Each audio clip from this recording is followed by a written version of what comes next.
All right, welcome to Wealth Wednesdays at Highnet Academy. Today our topic is going to be all about the Benjamins. This is actually impromptu. I wasn't going to speak about this topic today, but a lot has happened and transpired in our markets. And I know that some of you that listen probably invest in some cryptocurrency. And for those of you who don't know, cryptocurrency took a very large hit today. Some falling a little over 30% in value. So we're going to talk a little bit about the Benjamins, which really we're going to be focusing on the origin of currency and kind of how that works and why that plays into what's happening right now. All right, so I'm just going to wait a little bit longer for a few other people to join, and we'll begin soon.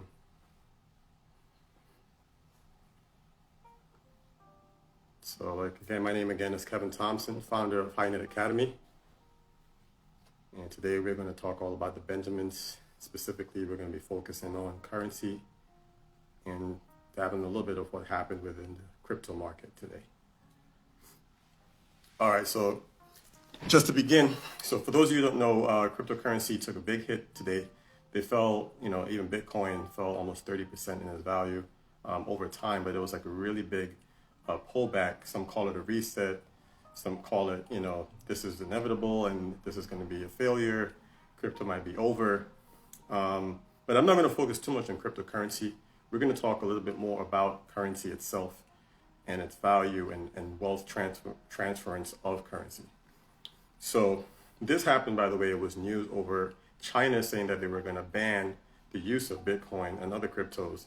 And with that being the case, a lot of the people just started to pull, usually larger institutions, who actually in the beginning of the year, they were the biggest participants, buying up to 9 figures and even 3 commas, that's in the billions, worth of Bitcoin and other cryptocurrencies. But they bought it at the price that it went down to today, actually. They bought around 30,000. Most of them came in at that entry point and decided to actually exit. So they exited pretty much with almost doubling their money because Bitcoin at one point went up to almost 60,000. But this all really boils down to what is currency, right? And currency, we know we use it. The dollar, we think is mighty, but really all it is a representation of how we used to exchange goods, and that was bartering. You would own a farm, you'll have, a couple of cows that were for milk. Maybe I owned an egg farm, and I wanted some milk, you wanted some eggs, and we exchanged it. And that had some value. Maybe I gave you a dozen eggs, which represented 1 bottle of milk. And that was the value exchange at that time. So with that exchange, that system of exchange, the conversion into currency became the thing where maybe I do need some of your milk, but not right away. And if I get it right then and there, maybe it might spoil, or you don't need my eggs right away. So now we need a representation, something tangible, right? So we went from the barter to now this tangible fiat, which is a type of currency. And this is what people use. We use now this exchange, and this is what we have for our dollars and the representation of our dollars. And their values are based on what it's backed on. It's goods, it's commodities, such as gold and other things of that nature. Now, we are now in an unprecedented time where we're transferring those things into digital assets or intangible currencies. And now that we've moved into that space, the belief system and the backing of the people, us, the regular people who exchange goods on a daily, the consumer, their higher interest in that is decreasing and adding to the decrease in value of the fiat, the tangible fiat. So when we see inflation and we see other things happening in the market, a lot of that is not necessarily because they're just printing dollar bills or whatever it might be. It's a lot of it has to do with our faith in that money. We have to believe that that $100 bill is worth that, and it's going to give you credit, and it's going to give you the ability to exchange that good or for service or whatever it might be for its use. But digital currency now being the new platform or the new wave, it's almost like inevitable that this is where things are going to go. So what happens in this case? Well, governments, banks, and institutional investors are the ones who typically control the currency market. And with them now losing the faith of the people in the tangible fiat, they no longer have this centralized currency. So Bitcoin and other things like that are considered to be decentralized. In other words, they're not controlled by any one particular person or group. And with that being the case, and with there being so much faith by the people in it, they are now in a position where they have to eventually assimilate and be a part of that system. But how can they be a part of that system when it already rode up to such a high price in its value?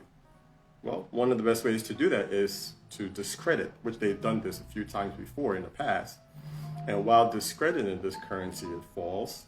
They come in at a lower entry point, it rises. They discredit it again, it falls. A lower entry point, it rises, and so forth and so on. And this has kind of been the pattern for quite some time when it came to the banks and the governments who control the currency and the fiat. But this eventually will phase out. They will have to have a solid position. And what better way to have a solid position than to spread the rumors and news of the banning of something that actually they can't even do that because it's decentralized. The whole purpose of a decentralized currency is so that someone will not be able to control the use of that asset, right? So currency in itself is transforming. And so in today's Wealth Wednesday, I want you to think about those things when you think about how you position yourself for your future in wealth. The old days are changing and we are going into new unprecedented times. This does not mean that you participate or throw all your cash into any type of crypto, because you really have to understand what it is. Some of those things are not actually currencies. They're called tokens. And some of them are built through technology that gives other utilizations that have absolutely nothing to do with currency. So what that is, and we'll talk about that a little bit more tomorrow, we're going to talk about Web 3.0 and what that means and how this ties in all together. But overall, you want to position yourself right now where you want to get a good understanding of why there's so much interest in this and why is it that these people, the movers and shakers of our world and currency, will want this to be a lower barrier of entry. I actually read an article about 2 hours ago where as soon as it dropped, some major hedge funds bought some large positions at $30,000. That was where Bitcoin dropped to. And then they sold it right back again when it went up to almost the 40,000 throughout the day. So they're here making money off of this. You know, this is the cycle. And there are conversations in rooms and places that you and I are not a part of, and they've already mapped out their strategy. So I want you to think about this, do the research, as we always encourage you to do, increase knowledge in this thing. This is something that you will find to be most valuable in terms of your wealth and the increase of your wealth over time. As always, sign up for our courses on our website at highnetacademy.com. Get introduced into these things. Send us your messages, your DMs, your comments, questions, anything you may have. We want this to be an open dialogue and forum just the same. As much as we are teaching and sharing, we want you to ask questions and tackle those things because, as always, we said, we want you to increase knowledge so you can increase your worth. All right, so that's all I have for today. Tomorrow we're going to talk about Web 3.0 and what that all has to do with everything that we just spoke about. My name again is Kevin Thompson. Thank you for joining HighNet Academy's Wealth Wednesdays. Have a good one.